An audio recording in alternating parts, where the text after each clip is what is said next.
Hello, this is EK tutorial. So we'll discuss the Java. So first topic వచ్చేసి thread in Java.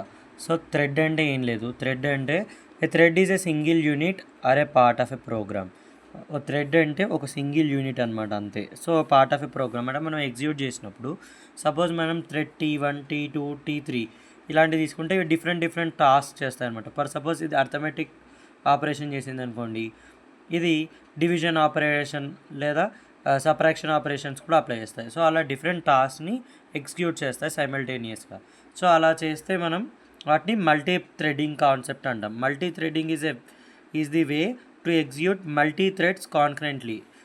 చాలా థ్రెడ్స్ని ఒకటేసారి సైమల్టేనియస్లా execute చేయడానికి మనం యూజ్ చేసేది మల్టీ థ్రెడింగ్ కాన్సెప్ట్ అనమాట. సో జావా ప్రోగ్రాంలో మనం 3 థ్రెడ్స్ డిఫైన్ చేసాం అనుకోండి, T1, T2, T3 ఇలాంటివన్నిటినీ కూడా సైమల్టేనియస్గా ఎగ్జిక్యూట్ చేస్తుంది. ఇది సైమల్టేనియస్ ఎగ్జిక్యూషన్ అనమాట, ఓకేనా. సో ఇప్పుడు మనం దీనివల్ల ఏముంటుంది, మల్టీ థ్రెడింగ్ వల్ల ఏమవుతుంది అంటే, సో అడ్వాంటేజెస్ కూడా ఉన్నాయి. ఇది improves performance, responsiveness and effective utilization of CPU resources. So CPU రిసోర్సెస్ని ఎఫిషియెంట్గా యూటిలైజ్ చేస్తుంది, అలాగే పర్ఫార్మెన్స్ని ఇంక్రీజ్ చేస్తుంది, రెస్పాన్సివ్నెస్ని కూడా ఇంక్రీజ్ చేస్తుంది. అంటే మనం ఫాస్ట్గా రెస్పాన్స్ ఇస్తుంది, ఫాస్ట్గా మన టాస్క్ని పర్ఫామ్ చేస్తుంది, అలాగే CPU యొక్క రిసోర్సెస్ అన్నిటినీ కూడా ఎఫిషియెంట్గా యూటిలైజ్ చేసుకుంటుంది. సో అంతేకాకుండా we can control the execution of a program. Suppose ఇప్పుడు దీని అర్థం ఏంటి అంటే, సపోజ్ ఇప్పుడు నేను T1 టాస్క్ మాత్రమే ఎగ్జిక్యూట్ చేయాలి. సో మనం T1 మాత్రమే ఎగ్జిక్యూట్ చేస్తాం, T2 అవసరం లేదు. సో చెయ్యం, మనకి ఏదైతే కావాలనుకున్నా అదే చేస్తాం. ఎప్పుడు ఏది అవసరమైతే అది. ఇప్పుడు సపోజ్ కోడ్ని నేను మల్టిపుల్ టైమ్స్ డిఫైన్ చేయకుండా ఒకటేసారి యూజ్ చేసుకోవడానికి కూడా యూజ్ అవుతుంది అనమాట.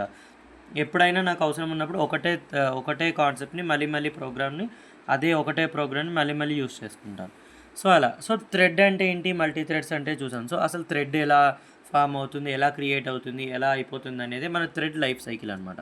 The life cycle of a thread in a Java describes the various states a thread can be in from its creation to termination. అంటే ఒక థ్రెడ్ లైఫ్ సైకిల్ జావాలో ఏం describe చేస్తుంది అంటే, various states of a thread, ఒక thread అనేది ఏ స్టేట్లో ఉంటుంది, ఎప్పుడు can be in from its creation, అంటే క్రియేషన్ నుంచి టర్మినేషన్ అంటే థ్రెడ్ అనేది మన CPUల నుంచి తీసేసేంత వరకు వెళ్తుంది అనమాట. సో ఎలా ఉంటుంది, ఫస్ట్ థ్రెడ్ అనేది ఏ స్టేట్లోకి ఎలా ఎంటర్ అవుతుంది అనేది చూద్దాం. So threads enter into first state is bond state. So bond state అంటే తెలుసు కదా, ఒక new thread object is created. అంటే మన Java is a object oriented subject as we know. So ఇప్పుడు అందుకని ఏం చేస్తుంది, ఫస్ట్ ఒక న్యూ థ్రెడ్లో ఒక ఆబ్జెక్ట్ అనేది క్రియేట్ చేస్తుంది. ఆ ఆబ్జెక్ట్ క్రియేషన్ అనేది ఏ స్టేట్లో జరుగుతుంది, బాండ్ స్టేట్లో జరుగుతుంది. నెక్స్ట్ స్టేట్ వచ్చేసి runnable state. So what is runnable state, ఇప్పుడు once ready for execution and is waiting for the availability of the processor. అంటే ఎగ్జిక్యూషన్ కోసం అది రెడీ అయిపోయింది, కానీ దానికి ఒక ప్రాసెస్ చేయడానికి ఒక ప్రాసెసర్ కావాలి కదా. సో ఆ ప్రాసెసర్ అవైలబిలిటీ కోసం వెయిట్ చేస్తుంది, లైక్ క్యూ ఆర్ స్టాక్ ఇలా చూస్తాం కదా. సో అలాంటి వాటి కోసం వెయిట్ చేస్తుంది అనమాట. సో మన జావాలో ఇది క్యూ యూస్ చేస్తుంది. సో అప్పుడు రన్నబుల్ స్టేట్ అంటే ఏంటి, ఎప్పుడైతే it's ready for execution and waiting for the availability of the processor కోసం వెయిట్ చేస్తుంది, ఆల్రెడీ ఎగ్జిక్యూషన్ కోసం రెడీగా ఉంది. సో రన్నింగ్ స్టేట్ అంటే ఏంటిది, ఎగ్జిక్యూషన్ ప్రాసెసర్లో అది ఎగ్జిక్యూట్ అవుతూ ఉంటుంది అనమాట. If it is under the execution of the processor, it is called as a running state.